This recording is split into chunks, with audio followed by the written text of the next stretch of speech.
right, today we're going to do a video on Livescope settings. Not just settings that I use, but the settings and how they affect everything that you adjust. That way you can decide what is the best setting for you, because it definitely changes from every body of water. Now, gain is just another word for sensitivity. That's Garmin's word. If you see, as we lower the gain down, yes, it clears the picture up, takes away some of the graininess in the picture, but by doing that, you lose some of your detail. You lose some of the ability to see your bait and other things like that. But as we increase the sensitivity, you see everything in the water. That goes right down to pollen, mud in the water. You'll actually see sun rays in the water and stuff like that. So I like to set mine on about 68, 69. I very rarely move it because most of the water I fish around here is kind of stained. I want it a little bit more sensitive than probably I need to be. That way I can see. Now, depth range is the next thing we're going to talk about. I always set mine about 4 foot deeper than the actual depth. But here's something to that. I never go below 20 feet. That is the most shallow I will ever use, is 20 feet. Because anything shallower than that, then the picture becomes distorted. I mean, white perch will look like basketballs on the screen. So very minimum I go is about 20, but usually about 4 foot deeper than what the depth is on the screen. And you'll see right here I'm about 17 foot, so I'm using about 21 foot for the depth. Now, forward range, when I'm bass fishing, I'll go out to 70, 80 feet. A lot of times when I'm throwing a jerk bait or an Alabama rig and I'm targeting suspended bass. But for actual white perching, I use 30 feet. Sometimes I'll use 40, but mostly it's about 30. Now, as we get into the appearance menu, this is where you can adjust things like color scheme, color gain, trails, and bottom fill. Color scheme, I use amber. It's what I started with. It's what I'm used to. It's what I'm comfortable with. And so I usually stick with it, but that's personal preference. Now, color gain, all that does is brighten up your returns, or, you know, if you lower it, you lose some of your brightness on your returns. This kind of goes along with gain. So if you have a real sensitive screen and you turn it up, I mean, you'll blow the screen out. I use my color gain about 78%. That's a good happy medium for the way I use mine. But you may find that you might want to see a little bit brighter the returns, and so therefore you turn it on up. Some people I know turn up to 100. I never use trails. I never use bottom fill. You'll see bottom fill right here. All that does is help you differentiate between the fish that's actually sitting on the bottom and the bottom. I never use it. That's not to say it's not a good item a good selection to use, but I just don't use it a lot. Layout, this part of the menu, and we're going to go in first into the noise reject. Noise reject has 3 settings. I use mine about medium. If you turn it on low, or even off, it's very unfiltered. That's when you start to see that ghost tree. You can see it right there.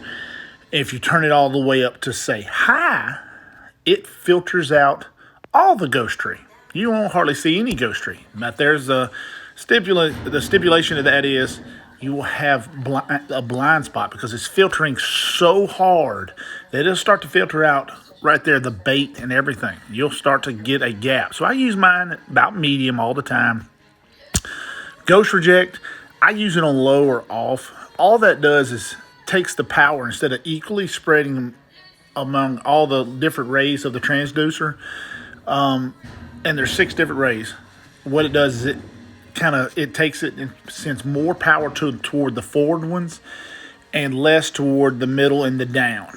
And by doing that, it's supposed to stop the ghost tree return. All I ever see it do is create blind spots, and I don't like it. So, but time variance gain, all that does is say, let's say a fish looks big in, say, 6, 7 foot of water. When you get down to 20 foot of water, he'll look smaller just because the return hasn't come as far. Time variance gain makes fish look the same whether they're in 7 foot of water, 17 foot of water. Now, as we go to sonar setup, this is where you're going to get. This is where you get all your menus.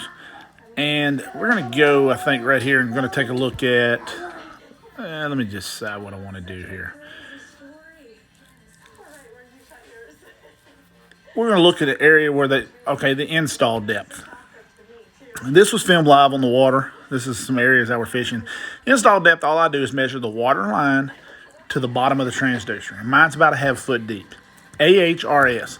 What that does is, if you're in real choppy water, instead of your screen rocking, that will stabilize the screen. You also have to have on AHRS to have the auto setting turn on for the orientation. Calibrating the compass, I'm going to do a whole different video on that one. But on orientation, and like I said, you got to have AHRS to do the auto. I select it myself. I like to select forward or perspective or down myself. I don't know why. There's no really reason for doing it. It works just fine. And the focus is like an auto fresh or auto saltwater. You choose that when you're first initially setting it up, and that just helps. If it's saltwater, it'll filter out some of the salt the content that's in the water. And so some of these settings you won't ever change. You'll leave them the same. Here's a setting that a lot of people like. I don't dislike it. It looks good. It's grid overlay. That helps you tell the distances a lot better. And these are set up in like 5-foot blocks and 2-foot blocks up and down. It's not a bad item. I just don't use it a lot. Now, scroll history. It is a bad down view. I don't ever know how else to say what it is. I don't even know what it's there for. I've never seen anybody use it. Now, the reverse range is something that I use a lot. When I'm bass fishing, I'll hide it completely. And when I'm white perching, I'll use probably the default setting or the full setting.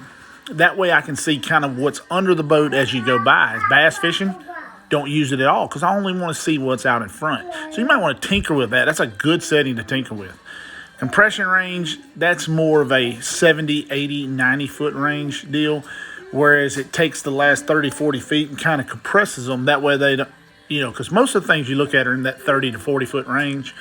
That way you can still look out in the 70 to 80-foot range, but not take up a whole bunch of your screen. All right, if you like this video, subscribe, ask some questions below. I enjoy doing videos like this. These are probably my favorite videos of all to do. But subscribe. We got a 1,000 subscriber giveaway coming up soon. Thanks for joining.